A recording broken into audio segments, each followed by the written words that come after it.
Hello and welcome to Time About the Movies, everybody. We have got a packed show for you today. We've got at least 6 movies to take a look at for October 16th, 2015.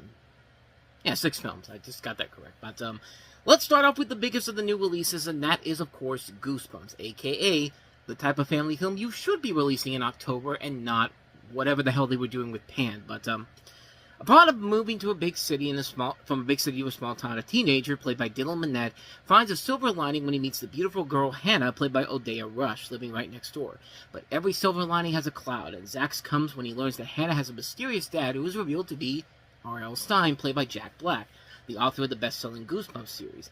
It turns out there is a reason why Stine is so strange. He is a prisoner of his own imagination. The monsters that his book made famous are real, and Stine protects his readers by keeping them locked up in their own books, while Zach unintentionally unleashes the monsters from their manuscripts, and they begin terrorizing the town. It's suddenly up to Stine, Zach, Hannah, and Zach's friend Champ, played by Ryan Lee, to get all of them back in the books where they belong.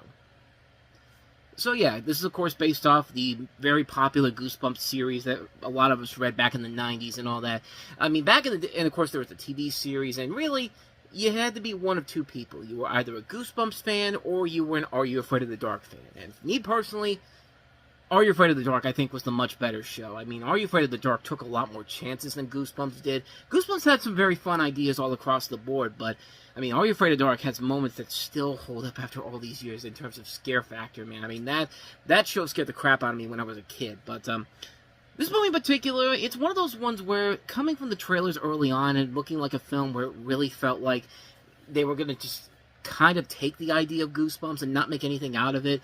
I really did think they were going to just do nothing about it, and do kind of the same thing they did with Pixels earlier in the year. And not to mention the last pairing that Jack Black and Rob Letterman, the director of this, did was Gulliver's Travels, and of course we all know how that turned out.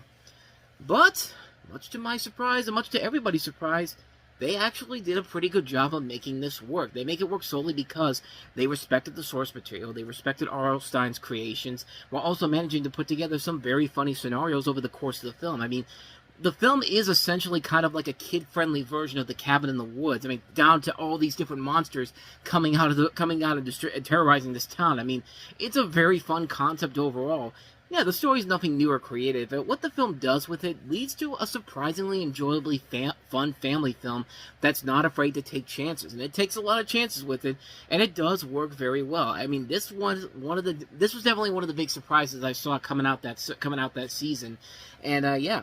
It's a fun movie. It's a fun film that you could see why it's become kind of the perennial Halloween favorite. Like, you watch Freeform or FX every year, and this one always shows up on there for good reason, because the movie is pretty fun all across the board. I liked it. I thought it was a ton of fun. It was definitely one of the big surprises of the year, easily. I really enjoyed it. I really enjoyed the hell out of it. Goosebumps, very fun film overall. Even if you're not the biggest Goosebumps fan, you can still find a lot to enjoy about this movie. No question about it, So let's go ahead and move on to another really good movie that came out this weekend from Steven Spielberg, written by the Coen brothers, starring Tom Hanks. This should have been a big awards contender, and it was. Maybe not the biggest hit the studio was hoping for, but nevertheless, it's still a great movie, Bridge of Spies. So they know where we stand. This is not the original deal. The next mistake our country's made could be the last one. Bridge of Spies, rated PG-13. Note that you don't see the main focus of the movie, and we'll touch on who that is in just a moment, but, yeah, one critical character's not seen in that trailer a whole lot. You see him in, like, brief flashes in the beginning, but that's about it, but in this movie, it takes place during the Cold War, where you have a lawyer, James B. Donovan, played by Tom Hanks, who's recruited by the CIA and involved in an intense negotiation mission to rescue and exchange a CIA U-2 spy plane pilot, Francis G. Powers, played by Austin Stowell, that was arrested alive after his plane was shot down by the Soviet Union during a mission with a KGB intelligence officer, Rudolph Abel, played by Mark Rylance, who was arrested for espionage in the United States. And as I said before, man, it really did seem like a winner where you have, Tom Hanks, once again reteaming with Steven Spielberg, in a film written by Joel and Ethan Coen, set around the Cold War. Hells yes, this movie is going to be excellent, and sure enough, this movie really is one of Steven Spielberg's best movies of recent memory. I mean, I really enjoyed this movie, and I really do think it definitely fits up with some of Steven Spielberg's best recent films in general. I mean, this movie is outstanding. Of course, you got Tom Hanks, who's always going to knock it out of the park as James, at giving a great performance in this, and he plays James B. Donovan so well in this. He's basically kind of the opposite of an Atticus Finch from To Kill a Mockingbird. In fact, the whole movie can be seen as somewhat of Spielberg's To Kill a Mockingbird, and I make the Atticus Finch connection to James B. Donovan because he starts off as somebody that doesn't want the job he's been given, and who's opposite to Finch, who seemed more than happy to take it when he got the case the first time around. But once he gets more involved in it, he knows that he's doing his job, even if he has to go against everybody who just wants this to end quickly. And you see the backlash. You see people throwing things at his house. You see people that are basically coming up to him and going like, "Why are you doing this?" Like, this is a great performance by Hanks that really fits this role to a T. But it's no bigger than the other performance that in this movie that's worth talking about. And like I said, you didn't see a lot of it in that trailer there, but let's talk about Mark Rylance, who is absolutely phenomenal in this movie. This is him making his first leading film debut, essentially playing the, I mean, I say a leading film, but it's more of a supporting role. In fact, he won the Oscar for Best Supporting Actor. We'll touch on that in just a second here, but this guy is an outstanding actor, and he shows it in this movie as Rudolph Abel. He is absolutely fantastic in this movie, and you can see why Spielberg wanted him to be the big friendly giant for his next movie, which we'll get to that in the summer of 2016, which is another great movie. But this movie, I remember when I saw this, I thought to myself, man, this guy, if he gets an Academy Award nomination for this, I mean, that's going to be great for him, because he definitely deserves it. And sure enough, not only did he win, not only did he get nominated, but he also won, which was a big surprise considering who was also nominated in that category that year, Sylvester Stallone for Creed, which we'll get to that film in November. But here's the thing. Everyone wanted Sylvester Stallone to win for Creed. Hell, I wanted Sylvester Stallone to win an Oscar for Creed. I mean, the guy should have won an Oscar back in the day for Rocky, for either writing the script or acting, which he was up for both awards, but of course he didn't win the writing Oscar for that, but he also didn't win the acting Oscar, specifically because he was in the same category as the late Peter Finch for Network, so he was kind of screwed out of the water on that front there. And so here it comes, another chance for him to get an Oscar nearly 40 years later, and lo and behold, here comes this performance from this really great actor that sadly puts Stallone to the side here. And I was glad Mark Rylance won. I would have liked it if Sylvester Stallone had finally gotten that Oscar he long deserved, especially for what he did with the first Rocky movie, because he was great in Creed too, but at the same time, he was essentially playing the same character we've come to know him for. It was kind of, it's kind of like Eddie Murphy in Dreamgirls. He was great in that movie.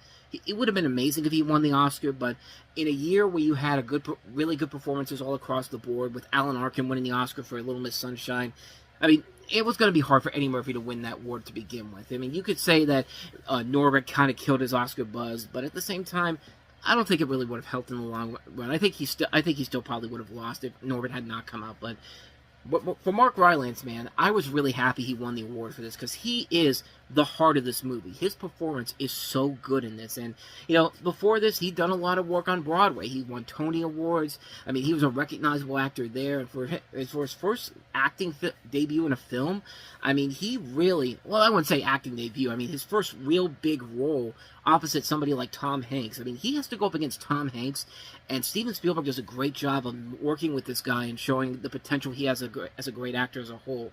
I really love this guy. I think he's a terrific actor. I thought he definitely deserved to win the Oscar for this. It's a great performance. It's a really strong performance. It's right up there with Tom Hanks as the most important performance of the film. You also have a lot of other really great actors in this. Amy Ryan, Alan Alda, Sebastian Koch, who, if he wasn't as old as he was, I could have easily seen him playing James Bond. He's just got that look and feel for Bond. But unfortunately, the Bond producers know not to go too old with the character, a la Roger Moore in the late 80s, so I don't think it ever happened. But Koch playing Vogel in this is really, really good. I mean, this movie has a lot of great performances. The writing is great. The story is very good. It's investing. You get into it because you really don't know how the story is going to end in general here. There is a lot of good tension, especially in the finale. You really have that feel when they're doing the prisoner exchange. You're just expecting something really terrible to go wrong because of everything they have been building up to that point. And you're on your edge of your seat throughout this movie. And that's what makes this movie so special, man. The way that this movie builds the tension up, how this whole exchange is going to work out in the end with these two enemies, and it just works. It also helps that you have great cinematography by Janusz Kaminski, who is always going to deliver great cinematography overall. And again, some of the best cinematography of the year, giving the movie this nice visual beauty to it overall. This really is Spielberg's To Kill a Mockingbird. Greatly acted, beautiful cinematography, great music by Thomas Newman, an excellent script. This is why you go to a guy like Steven Spielberg. He knows he doesn't have to just rely on big blockbusters, but can also tackle these dramas like this and make them feel just as epic and exciting as they should be. It's one of the best movies of the year easily, and it's one of Spielberg's best, and it shows that the guy still has it even after all these years. Like, ever since then, he's made a lot of really good movies. The VFG's really good, The Post is really good, the West Side Story is one of my favorite movies of the decade, The Fabelmans is a great movie. I'm really looking forward to seeing what he does with Disclosure Day, going back to sci-fi. Yeah, I mean, there's a reason why Spielberg is considered still the greatest director we have out there. And this is definitely one of those movies that shows you why. This is definitely very high up there with my favorite movies of the year. Bridge of Spies is a terrific, terrific film.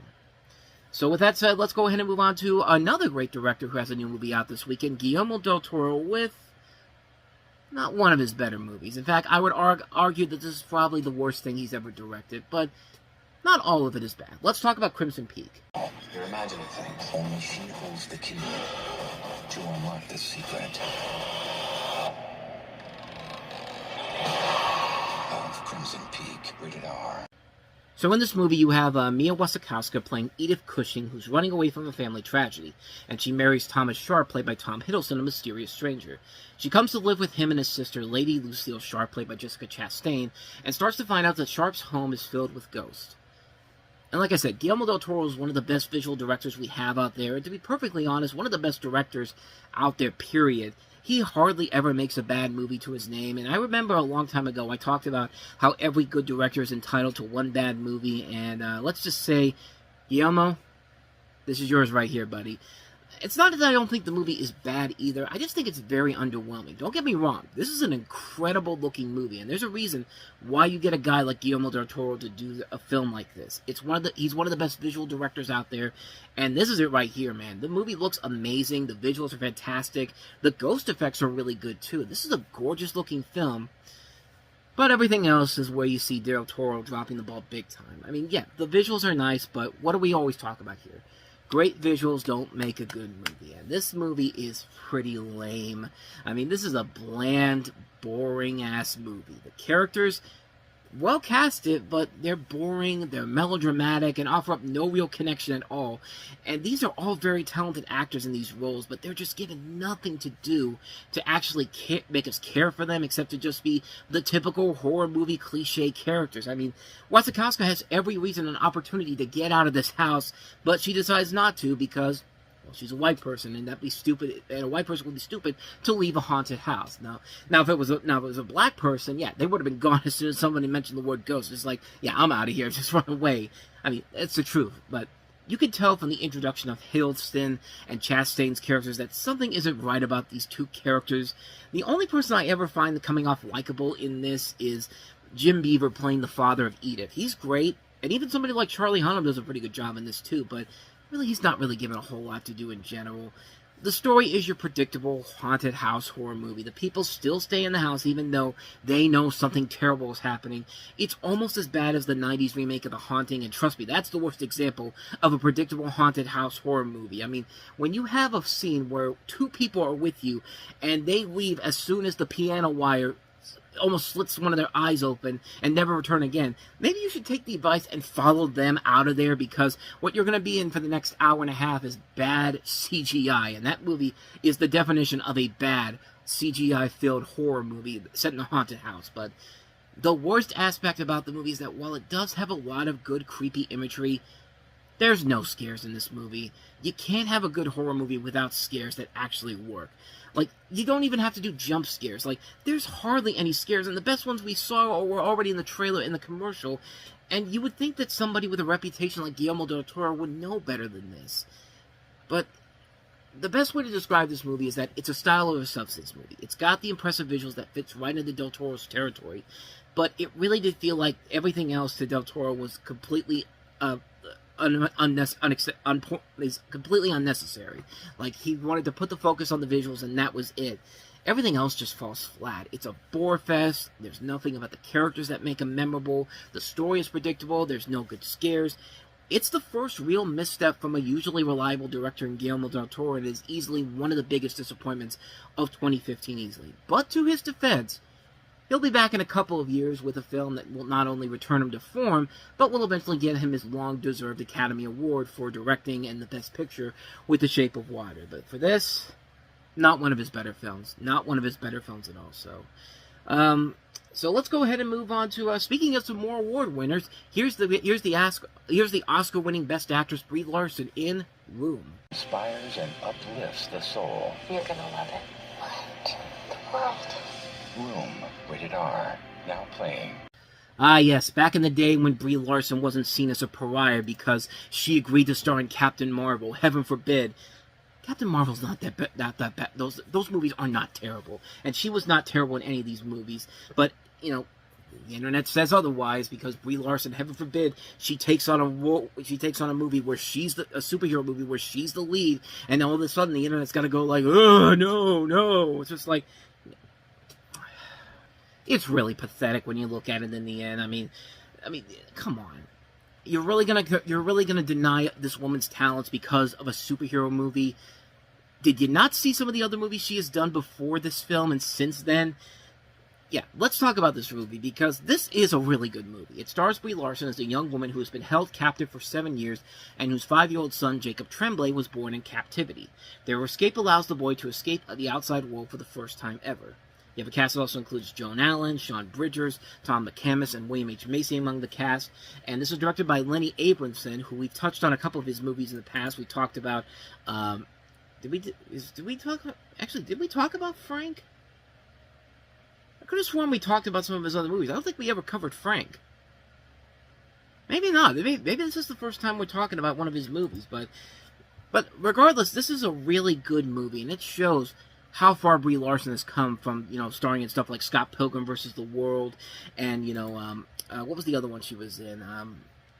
21 Jump Street, she was in that one. She was in something else, too. I can't remember what else she was in, but, this is how far she's come as an actress over the years. She puts in a great performance, and essentially a dramatic version of that movie Blast from the Past, where Brendan Fraser's in the time capsule for numerous decades and then comes into our world I think it's in the 1990s or something like that. But this movie's very similar to that film in general, except much more serious. And Jacob Tremblay really gives a really great performance. You forget that this was the kid that was the baby in Smurfs 2. He was only 9 years old when this movie came out. That is incredible how far this kid has come from the Smurfs 2 to Room. That is a massive increase in your career in general, and he's great in the movie. You buy their chemistry together. Brie Larson is giving a great performance, but Tremblay really is knocking it out of the park and showing what kind of a future he'll have as an actor, because he's turned out to be one of our great young actors out there. This movie works all across the board, man. It's a really good film, a really engaging movie with 2 strong performances, and again, shows what Brie Larson's able to do as an actress in general. And, if you ever want to badmouth her career, look at movies like this. Look at movies like Just Mercy. Look at Scott Pilgrim. Look at 21 Jump Street. Look at Kong Skull Island. This woman is a really good actress. I'm sorry if you don't want to admit the truth, but that's the honest truth. This woman can act her ass off, and she is a really good actress, plain and simple. But, yeah, I think most of us out there kind of know the truth about that. But it's the people that, like to go online and like the bots out there, and like to go out there and start the shit. Actually watch the movie and realize this woman can be pretty damn good as an actress. But I got nothing else to tell you about that one. That is Room. Really good film, definitely worth checking out. So let's go ahead and move on to our next movie, which is Truth. Where does politics not enter into this? You stop asking questions, and that's when you will lose. Truth, rated R, opens New York and LA October 16th. Man, if Dan Rather could see what CBS has done 20 years after this whole controversy with him, he'd probably be looking at this, going back and looking at this and going like, well, at least I'm not as bad as what's going on now with CBS News. But yeah, how fitting that this movie actually is coming out around that is coming over to the point where CBS News is going through this hell that they're doing under the Bari Weiss ownership. But this is a movie based off the memoirs from Mary Mapes, Truth and Duty, with Cate Blanchett starring as Mapes, and it's about the Killian documents controversy and the resulting last days of news anchor Dan Rather, played by Robert Redford here. This is written and directed by James Vanderbilt, who is a very good writer. He's written stuff like Zodiac. And the cast it also includes Topher Grace, Dennis Quaid, Elizabeth Moss, Bruce Greenwood, John Benjamin Hickey, Stacy Keach, Dermot Mulroney, and William Devane. And also, like I said, is very relevant because of what's been going on with 60 Minutes, with CBS News in recent years, and essentially the turmoil that's taken place now. I mean, you can definitely see the similarities between what happened in 2004 to today.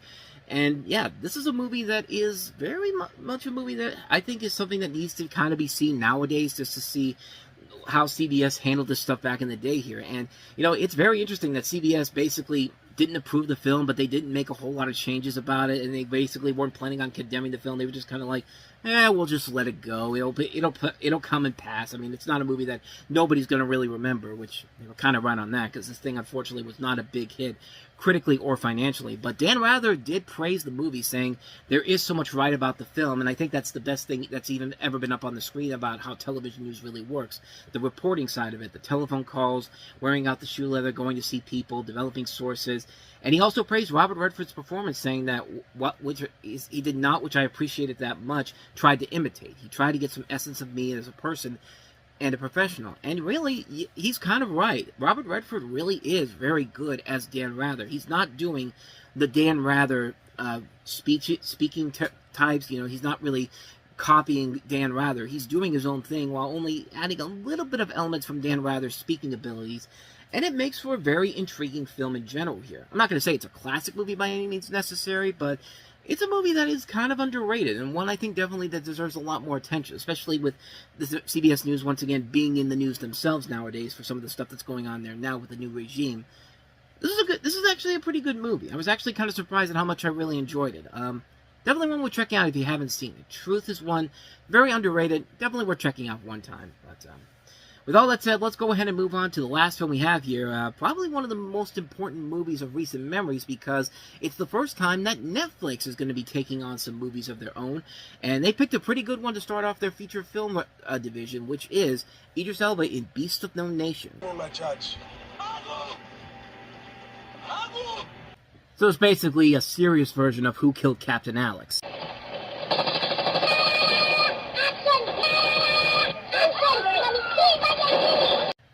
I mean, how can I not bring that up with a movie like this? But this is, of course, like I said, the first feature film released directly by Netflix, directed by Kerry Joshi Fukunaga from True Detective.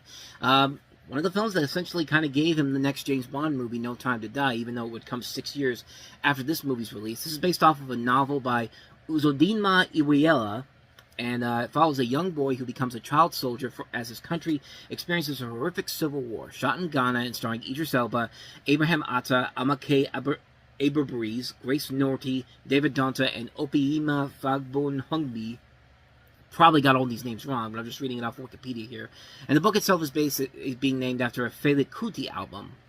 And like I said, man, this is where Netflix kind of said, hey, we're coming into the feature film game. We already show that we can do TV pretty well, so we figure let's go ahead and try to take this to the next level with filmmaking. And sure enough, picked a really damn good movie to start it off with here, because this is definitely one of the best movies to be released that year, with a strong performance by Idris Elba as the Commandant, and a lot of really, really impressive filmmaking all across the board here. It's a very uncompromising look at a situation where, you know, you see the horrors of war, but also possibly the benefits of war, and essentially what holds for the future in general here.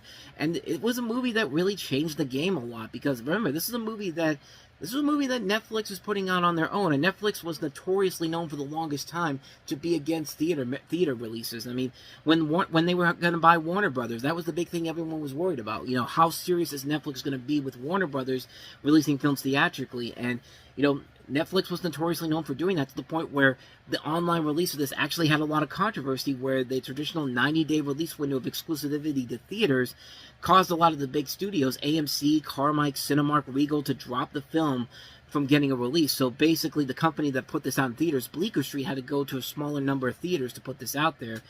And I think also because of this, it didn't do very well at the Academy Awards. It didn't get any nominations. at all, and everyone thought Idris Elba was kind of going to be a lock for one of those awards, but it did get a Golden Globe, but that's about it. And then a Screen Actors Guild Award. Yeah, most people thought that this was going to be a one-time thing. Netflix puts this out, and then we'll never hear from them again. And then, sure enough, 11 years later, they nearly had a studio of their own with Warner Brothers until, Paramount came into the picture. But regardless, this is a really solid movie. It's a very entertaining film. It's directed by the guy who did True Detective, and showing what he can do as a filmmaker as a whole. Idris Elba is really good in it too. I liked it. I really enjoyed it a lot. I thought it was a very good film, and showing what Netflix is capable of when it comes to filmmaking in general. Even though technically it's not really their movie, they bought it from a festival. But I mean, you could see what they were doing. They were going to take chances, and this was a good way to show everybody that we are for real, and we're going to make good movies. Hopefully, you'll come and see them. Yeah, it's a great movie. It's one that I do recommend checking out if you want to see how Netflix got into the filmmaking business to start it off with. Beast of No Nation definitely is one of those movies that is well worth a look. And thus, with all that said, we wrap up another episode of Time About the Movies, and let's just say that after so many good weeks where the hits just kept on coming, you knew at some point they were going to come to an end, and sure enough, we've reached that point. On the next episode, we'll take a look at such masterpieces of filmmaking like Vin Diesel in The Last Witch Hunter, and Paranormal Activity: The Ghost Dimension in 3D. Because you know what's going to help a struggling franchise in 2015? Adding 3D, another thing that was struggling to find its place in the world again at that point. But we also have Bill Murray starring in Barry Levinson's latest film, Mark the Casbah, the infamous Gem and the Holograms from Blumhouse Studios, and Suffragette. Is that it, or do we have any more? No, I believe that's it. Just those 5 films, but most of them are not very good movies, so this is not going to be a fun weekend overall, but we got to get through it. We got to get through this year already, because we're getting close to the end of 2015, but we'll start on that continuation tomorrow on this channel. I don't even know what I was saying there, but bottom line, we'll be back tomorrow with more reviews, so how about that? With that said, though, thank you so much for watching this. I hope you found some enjoyment out of this. If you did, please go ahead and do me the honors of hitting that like button, that subscribe button, and that notification button. Also, don't forget to check out our playlist, and don't forget to check out the previous episode we did. So with all that said, whether it's in the past, the present, or the future, I will see you at the movies. Take care.